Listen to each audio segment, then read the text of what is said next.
Welcome back to Ketorific Journey with Mike. I'm Mike, Reformed Fat Man. Well, I'm going to make a taco skillet. It's going to be one pan meal, and it's going to be a taco skillet. So stick around. Let's see how it turns out.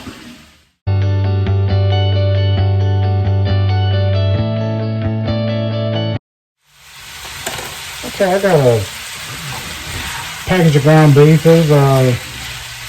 I want to say it was close to 2 pounds because we'll make this for more than one meal. But I'm browning it. Just standard brown. I won't keep you around for doing that.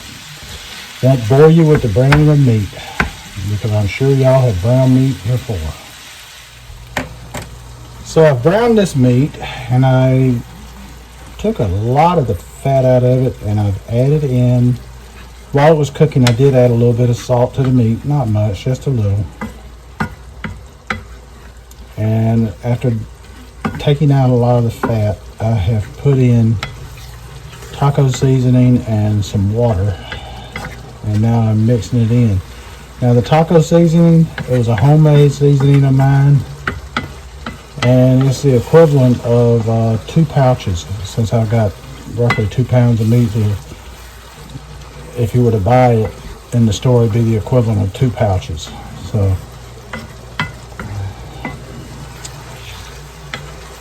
this is browning up and mixing up nicely. Might need to add a little more water, I'm not sure.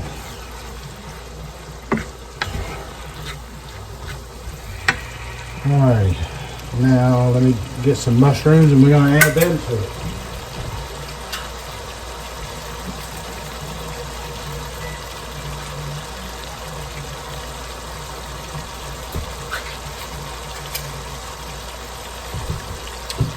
Got a can of mushrooms because it's just mushrooms, water, and salt that's in there. And I can't find decent mushrooms that aren't canned, that are fresh. So I go with the next best option. And this is just on a simmer. I got it on the lowest setting on the stove. And I'm going to let it reduce with it in there.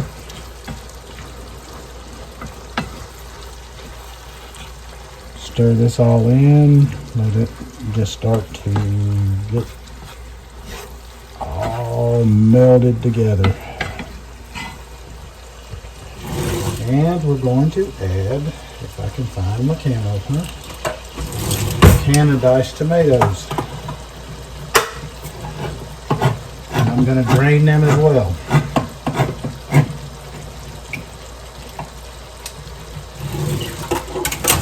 Drain the mushrooms, I'm going to drain these.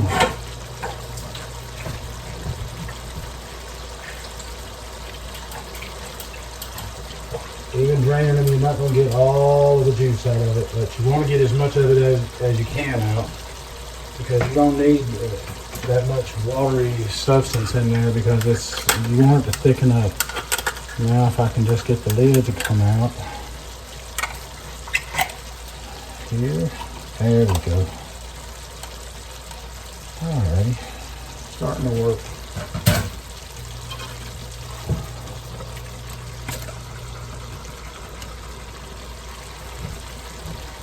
There's our can of tomatoes.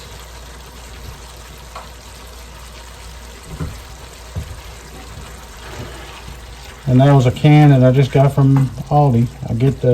They have a decent carb count on their tomatoes, so I get it.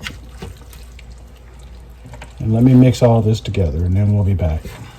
Okay, I've added in some diced green peppers and some diced onions. I didn't add them when the meat was cooking because I didn't want them to get overcooked. I want them to remain a little bit cooked, undercooked. I want them to, they're going to get plenty of cooking doing it this way, and they would just turn to mush if they cook too much. And I did not want that. I want it to have a little bit of bite to it still. Not a lot, just a little. I'm going to turn this heat up a little bit. It does need a little more water. And I'm going to let it reduce with it in there. And we're going to add our can of tomatoes. And that was a can that tomatoes. I get the, they have a decent carb count on their tomatoes, so I get it. And let me mix all this together and then we'll be back. Okay, I've added in some diced green peppers and some diced onions. I didn't add them when the meat was cooking because I didn't want them to get overcooked. I want them to remain a little bit cooked. I'm going to turn this heat up a little bit. It does need a little more water. because I want it to cook down some more, and if you can let it cook down good, that the taco seasoning will really start to come out in it, and it will smell magnificent and taste even better than it smells.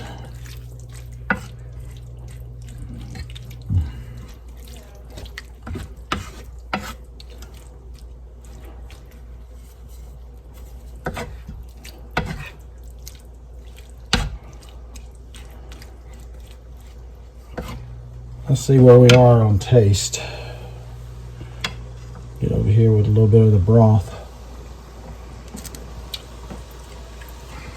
Oh yeah. Oh yeah. Yes indeed. Now that's what I'm talking about.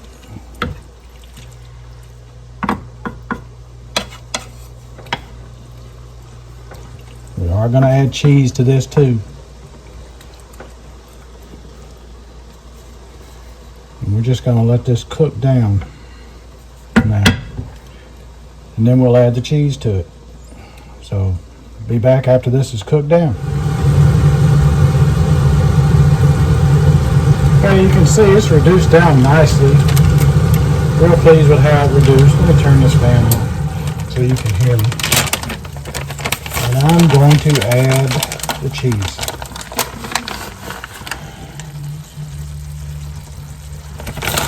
I am just using some medium cheddar because that's what I've got.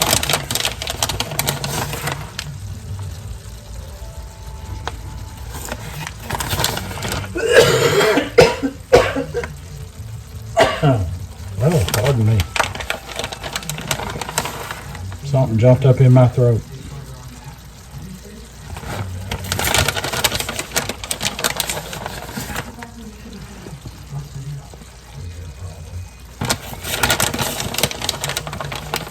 I've turned the stove off. I just want it to melt. The heat of it will melt it just fine. And I want everything to kind of come back together a little bit, so it'll be ready to serve. And because right now it's molten lava, and you can't serve it that way.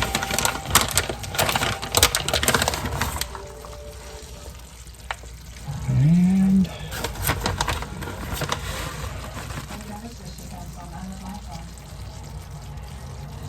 there we go. All right, now we just let it melt, and I'll show you what it looks like after it comes together and everything's melted together and good. So it won't take long. Be right back. So I've not only taken it, turned the heat off. I have an electric stove, so there's residual heat, and it'll stay in there for a while for it to wait to cool down. But I've removed it from the heat too. You can see it's melted in nicely. Everything has come back together, and this is going to be wonderful. So I'm going to try a taste of it because it is molten lava still. This is cheers.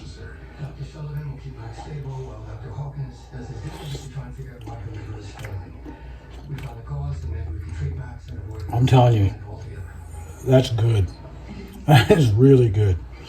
I hope y'all will give this a try, and I think you'll love it.